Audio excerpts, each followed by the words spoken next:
Hey, deserving listeners, tell all, let's watch. My name is Dr. Kirk Honda. I'm a therapist and a professor. As I always say, don't use YouTube as a replacement for therapy. Even if you are a cast member, get a therapist. Don't rely on me for that, of course. Let's watch. We were having a conversation. She just mentioned how she and Joey, they have a joint bank account. Remember when we had that conversation, you were like, hell no? One thing about my wife, which is not good, she's very, very, very much influenced by other people. You see, babe, Yeah, I think that is fair, but you could argue that he's one of those other people that she's very influenced by when she's around. So if you really believe that, Bilal, then you would say, I wonder how she's affected by me. I wonder how she is swayed easily by what I say. If she's swayed by people, then I'm people. In fact, I'm one of the biggest people, most significant people in her life. I'm guessing I sway her a lot away from what she wants to do. Another way of looking at this is that she puts aside her needs, but then other people remind her of her needs, and then she is influenced by that in a good way, and then comes to Bilal with it. But I've been reacting to the Bilal and Shaeeda story very much over this season because it's just the same story. She wants to have kids right away, and he doesn't.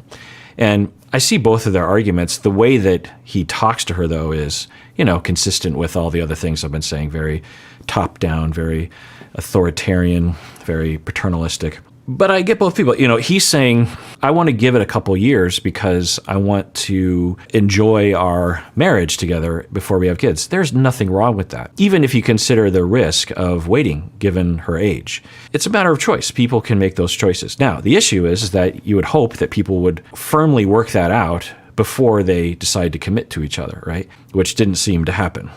And they signed a prenup involving him having to, or at least an agreement that he has to impregnate her, I guess is the way to put it. And there's also nothing wrong with her perspective. She wants to have kids right away. Totally fine. That's just fine. So they're each entitled to their opinion, and they're each entitled to hold strong in their opinion. Now, his will win in the end, presumably, because if he doesn't want to have kids, then they're not going to have kids unless she tricks him, which I don't think she would do. I really don't think she would do that. That's a problem because his preference wins in that equation. But, she should have considered that before marrying him. I mean, he hasn't been extremely, putting that aside, just the general compatibility or communication or respect in this family is, pretty poor, at least what we're seeing on the show from the beginning. I mean, he has been, at the very least, you could say, his approach as a husband has been on display fully in all of its glory since she got off the plane in the United States and he quote unquote pranked her. So she knew what she was getting into and could have easily steered away from it. So that doesn't mean she deserves it by any means, but it means that he didn't trick her with some different persona that he later, revealed to her. So it's not like she should be all that surprised that he's being dismissive, consistent with his previous behavior regarding having kids. Now, there's a chance that he is just putting off the decision to have kids, that he actually doesn't want to have kids, and is just saying 1 or 2 years because he just wants to postpone it. But I don't know. I don't think there's a huge reason to believe that. Well, I don't know. I could see it going a lot of different ways. But anyway, so she met up with Yara, who gave her some empowerment around finances. Let's see how this conversation works out. when you say things like you don't want to have a joint bank account with me, it make me feel as if you don't trust me. I thought we've been down that road 1 million times. So this is what we can do. Wow, okay. I don't know if we knew this specifically, that she says many times she has asked for a joint bank account and that he isn't comfortable with that, which is a pretty big yikes there. I mean, maybe we'll hear some justification for that, but your equal, your wife, wants to have a joint banking account. I mean, and you're just going to dismiss that, completely. If she were a gambling addict or a shopaholic or something, those are legit disorders that people can ruin, their finances because, or something along those lines, then yeah, if it's important to protect the family finances. But if she's just like, I just want some autonomy, like a grown adult. I've sacrificed everything. I've given up everything to come here, and thus I have no income yet to put into my own bank account. So I just want to have some freedom here, some freedom to be able to do it. And joint bank account doesn't mean, well, maybe that is what she means, but, well, it could mean two different things. One is she's asking for him to keep his personal account, but to have a joint account that they have together or something like that. Or is she saying, I want you to get rid of your personal account and I want it to be joint altogether? Yeah, I think that second request would be a big ask of a lot of different people. Now, there's different takes on this, and there's a lot of opinions on it, but it really just comes down to individual choice. Me and Stacy, my wife, we don't have a joint account. We have each our accounts. And frankly, I don't even know where her account is. I don't know what bank she knows where mine is, but do I even know? Not by design. I don't monitor such things. She's a fully capable human being, and she manages finances fine and great. So I just don't care to pay attention, I guess. That's funny. Anyway, so there's different approaches. Some people will say that you should have a joint account because when you're paying bills, or one of your kids is in the hospital, God forbid, you have to pay a bill. You don't want to have to. Okay, what account do we pay for? You just have both people's money, both couples, both individuals' money go into one account, and you just pay it from that account. That makes sense as well. There's different, and you'll hear opinions saying that one is more intimate, or one is more functional, or one is better, or something. And it just depends. It depends on how things are going. You could have the way me and my wife do it and have it go really well, and you could have it go really poorly. You could have it with a joint account and have it go really well, and you can have it go really poorly. It just depends. So the important thing is that the two people agree on it together and take care of each other and perhaps adjust based on what the other person needs. So it's okay if he doesn't want to have a joint account. It's okay if she wants to. It's how they talk to each other. And consistent with that, we're already starting with him, one-downing her, putting her in this childish position and keeping her there by not letting her have a choice, not letting her have any money, making her feel small by the tone of his voice, which is aggravating to watch, honestly. Thought we've been down that road 1 million times. So this is what we can do. Why are you so scared? That has nothing to do with being scared. We can have a piggy bank at home. Sometimes I do worry that. Did he just say what I thought that he, in this extremely condescending, now he'll say, but I'm joking. He'll say, I'm just a funny guy. I've never seen a more unfunny guy who claims to be funny in my entire life. Honestly, can you think of another person who frames themselves as a funny, maybe one of those comics like that Jeff Foxworthy claims to be funny? There are people that claim to be funny and they're just not funny. It's not only not funny, but it's hostile. Why are the jokes always at her expense? Yoga, this moment, is that actual humor? Is that what you call humor? Like passive-aggressive digs at another person? Hostile actions veiled in a frame of humor? If you do it with a smirk or you say you're just joking, somehow it releases you from that. It doesn't release you from the harm that you're inflicting repeatedly over and over and over again. Bilal dismisses how I feel. Every time I bring something up, he tends to push it away. So I want him to really listen to what I have to say. And I'll say this again, that she sees it. She's seen it from the beginning. She knows his thing. She sees what we see. She sees what I see. She's framing it differently, but she sees it. She's not blind to these things that we see, but she just doesn't do anything. So either their relationship is that abusive that she can't get out of it, which at least in the beginning you can't really seem, or there's something forcing her into this relationship, who knows, from the outside, from him, who knows. Or their relationship is really good outside of the TV show, and she's like, yeah, I mean, he's a jerk in these following ways, but we have this wonderful relationship. He actually is a really funny guy behind the scenes. So I don't know. It's just the same thing over and over again, and it's, I don't know what to say other than it's the same thing over and over. Because it'd be one thing if it escalated, and maybe it will here, but at the last tell-all, I remember that they filmed that last tell-all, if I remember right, some point either during this season while they were shooting this season or just before it. And during that tell-all, that previous tell-all, she, at the end of the interview as they're walking out of the tell-all, she was talking about how she was really upset and how she really felt discounted and demeaned. and talked down to and kind of hopeless about the relationship. And I thought, whoa, it kind of looks like something's going to change with her. But they shot the season, which I sort of said, well, maybe she's still in that zone. But the tell-all right now is a leap in time from when they shot it to the tell-all. She's still there. I'm not going to blame her, of course, but it, as a viewer, as a citizen watching it, it's just like you're complaining about the same thing over, and he shows, at least on the show, no openness to what she is saying. At no point is he ever saying, you know what, yeah, I kind of have a problem with that. Or, you know what, maybe I should adjust some more. He's never said anything of the sort. I mean, maybe there's a time when he said something maybe that would give some hope, but she's asking for a joint account, and he has dismissed it as, well, she's just influenced by Yara. Okay, we'll give you a piggy bank. We'll give you a piggy bank. I mean, God damn. If someone said that to me, whoa, boy, I'd be like, what did you just say piggy bank? Is that what you just said to me? Piggy bank. Piggy bank? You know, being back in New York, I was trying not to show too much emotion. It was definitely bringing back that memory on the Brooklyn Bridge. Needless to say, last time we were in New York together, didn't go as planned. There are definitely times where I feel like no matter what I do, it might not be good enough for her.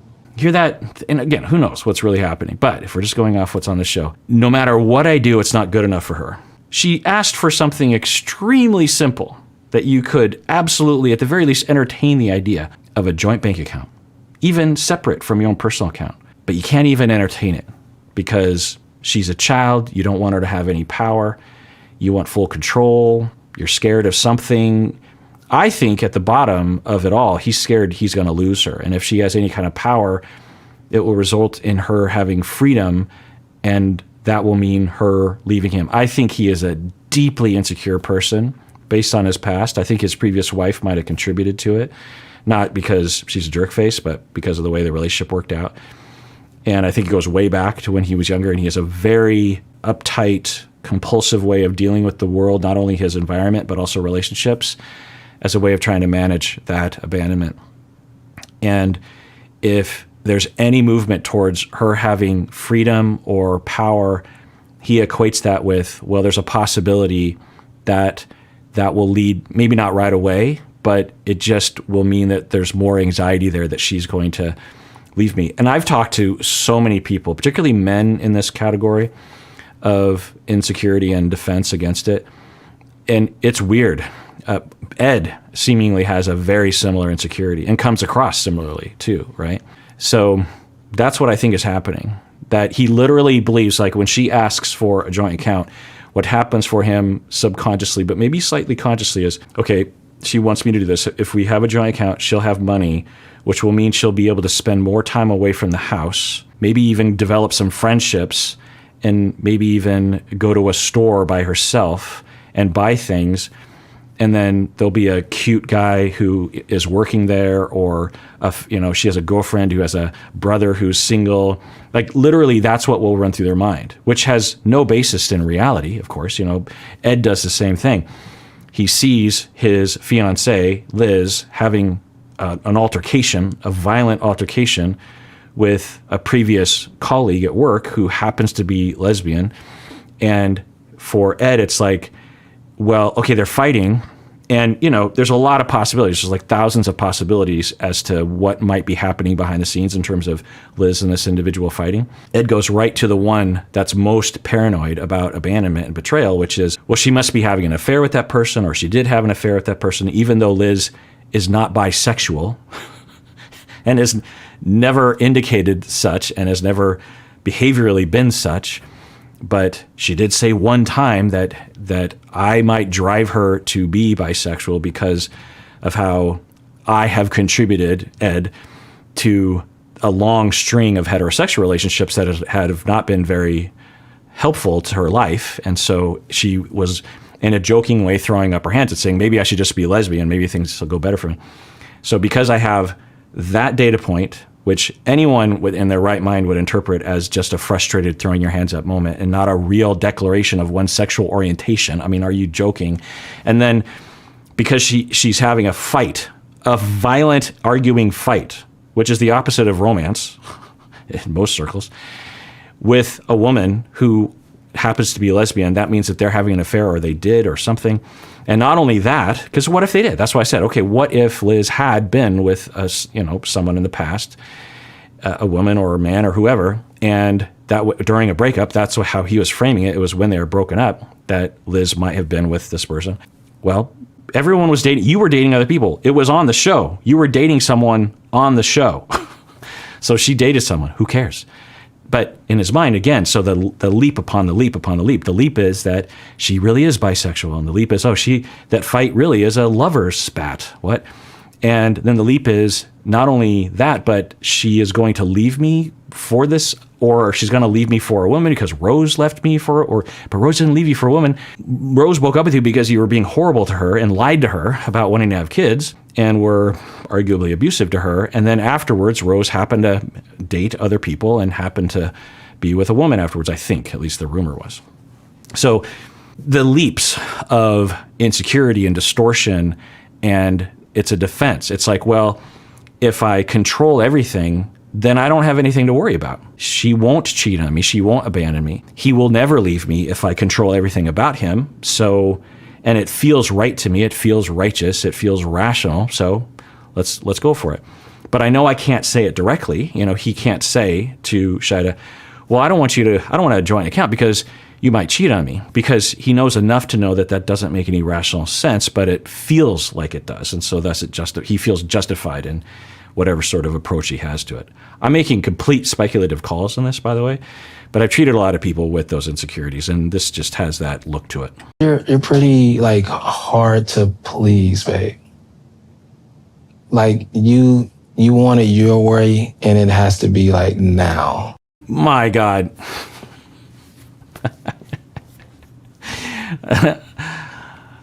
My God. My God. My God. Now, if you wanted to say, look, I'm not super comfortable about a joint account because it kind of freaks me out.